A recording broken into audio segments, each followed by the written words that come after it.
Hi guys, today we'll be discussing Mercado Libre, or MELI for short in this video, a hyper-growth stock in Latin America.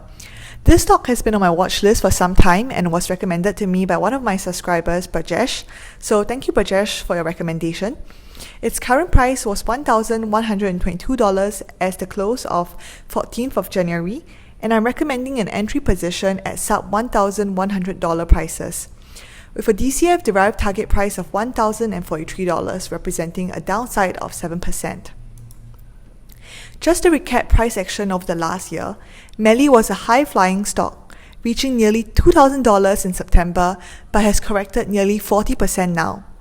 So with this, is it finally an opportunity to take an entry position in the stock? Before we go any further, let's understand MELI's business. MELI has a few business segments. It has firstly a marketplace for buying and selling goods, Mercado Pago, which is a payment solution for consumers and merchants on and off the marketplace. This allows users to pay for transactions, pay bills, and send payments to other people. This also includes selling mobile point of sale or MPOS to merchants. It also has Mercado Envios, which is a shipping services for Mercado Libre's buyer and sellers. It also has Mercado Credito, which grants loans to buyers and merchants in Mercado Libre, and Mercado Fondo, which is the asset management platform for users with accounts at Mercado Pago. So in terms of a financial overview, the pandemic that has affected the world since early 2020 has helped boost e-commerce, therefore accelerating the growth in MELI's user base. Net revenues were up over 100% year-on-year in the third quarter of 2020 up till the second quarter of 2021, but has decelerated slightly since then. In terms of margins, MELI also records positive EBIT margins. In order to understand the relevance of both the marketplace and the payment services for Mercado Libre, it is useful to look at the net revenue mix for the company. Commerce revenues, which includes revenues from the marketplace, shipping services, fees from classified ads in the marketplace, and ad sales, as described, represented 66% of net revenues in the 9 months of 2021. While Fintech revenues, which includes revenues from Mercado Pago and Mercado Credito, represented the remaining 34%. So in terms of investment summary, I've got two main investment theses. Firstly, Mercado Libre is the leading player in Latin America's e-commerce industry, and its position is reinforced by its leading logistic capabilities. The second investment thesis is that the ecosystem is complemented by its Fintech platform, which aims to be the one-stop platform for consumers and merchants, providing e-wallet, MPOS, credit, buy now pay later, and merchant working capital services. So in terms of key risks, there are a few. Firstly, there could be the risk of intense competition in e-commerce with strong players in the region such as Shopee and Amazon. Secondly, there could be a decline in consumer purchasing power in Latin America due to rates hikes and real wage erosion. The third risk could be Fintech could be negatively impacted due to higher credit costs and increased defaults. And lastly, currency devaluation can negatively impact the company given the amount of US dollar debt that it has on its balance sheet. In terms of valuation, we derived the target price of $1,043 based on a terminal growth rate of 6.5% and a WACC of 13.5%, with terminal year EBIT margins to be around 21%. Revenue growth was assumed to be around 31% with annual CAGR over 2021 to 2025 and 17% from 2025 to 2030. With this, let's move on to our first thesis, which is e-commerce. In 2020, Latin America became the fastest growing regional e-commerce market globally, with sales growing to $85 billion in 2021. Despite this, e-commerce penetration levels remain low. For example, penetration of e-commerce in Brazil rose from 7.5% in 2019 to 12.5% in 2020. However, according to Fidelity, this is still significantly below global peers such as China at 30%. E-commerce penetration in Latin America is expected as a whole to double from 8% in 2020 to 16% in 2025. The main metric to gauge the size of Mercado Libre's marketplace is gross merchandise volume, or GMV for short, which is the value of all transactions done in the company's marketplace. MELI's GMV reached 20.9 billion in 2020, up 50% year-on-year, and is expected to grow to 28.5 billion by 2021, up 36% year-on-year, which is a slight deceleration to last year's growth. The company makes a percentage from each transaction. For small transactions, the company makes a flat fee. Take rates, which is measured by revenues over GMV, has increased steadily from 9.3% to 16.7% as of the third quarter of 2021.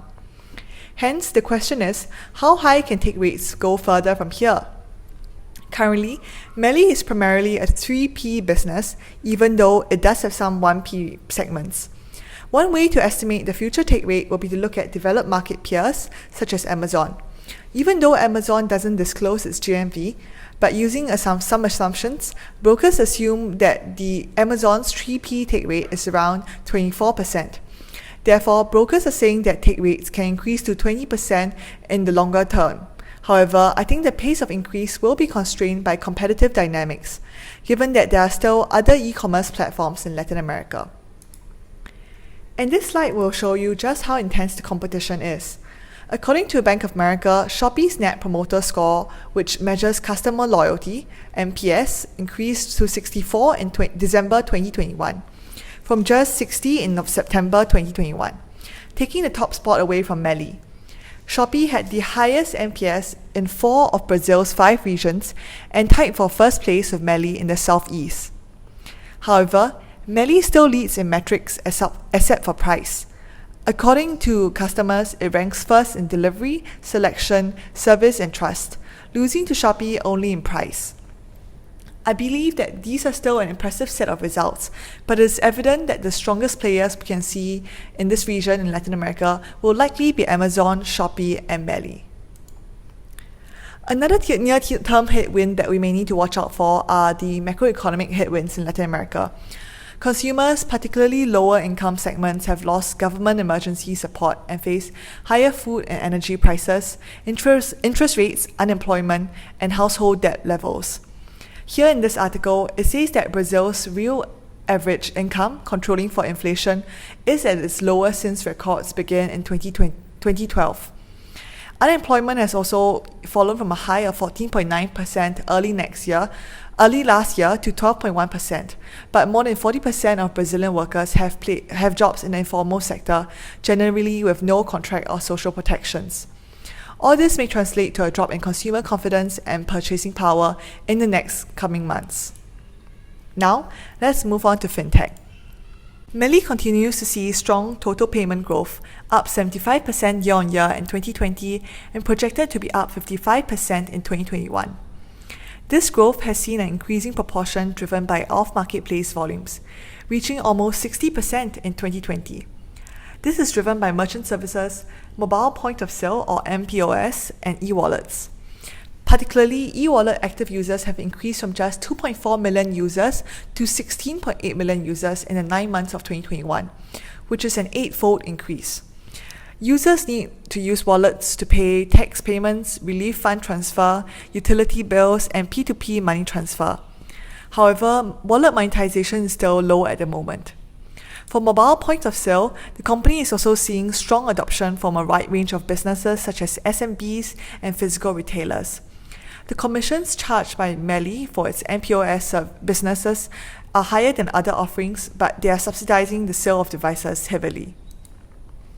With Mercado Libre, the company charges interest income and fees on loans granted to merchants and buyers, such as credit card transactions with installments. This is a segment that is growing extremely fast. It is important to note that MELI takes credit risk in credit business through Mercado Libre and creates loan loss provisions based on the expected losses of the loan portfolio. Now, this presents 2 macro risks. Firstly, the cost of funding, and secondly, the loan loss provision rate. Management noted that higher interest rates can drive spread compression and revenue streams. As for default rates, MELI noted that they have not at this point seen any meaningful change in the default rate of their books. As much as management seems to be rather reassuring about this, these are key points of weaknesses that we investors have to watch out for. On the fintech side, MELI is also working hard to become a one-stop platform for users. Besides credit being a growth area, it is also going into new areas to serve consumer needs. Complementing core payment and credit functionalities, saving technology is also an additional focus area, including newer mutual fund and cryptocurrency investment options. Lastly, let's look at the DCF for MELI. For the company, I assume a terminal growth rate of 6.5% and a cost of equity of 14% to derive a WACC, or weighted average cost of capital, of 13.5%. I believe a high cost of equity like 14% is justified to reflect of emerging market risk, FX risk, and the competitive nature of e-commerce in Latin America. I did operating projections from 2021 to 2025 and assumed simple growth rates and margins thereafter up till 2030. For 2021 numbers, I based these off broker estimates.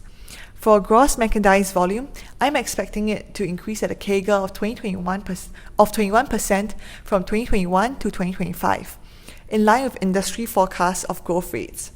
For take rates, I'm going to assume that they are able to raise rates by 1% each year after 2021 to reach 20% by 2025. This will still be lower than Amazon's take rates. And all this combined will give me e-commerce revenues of $12 billion by 2025.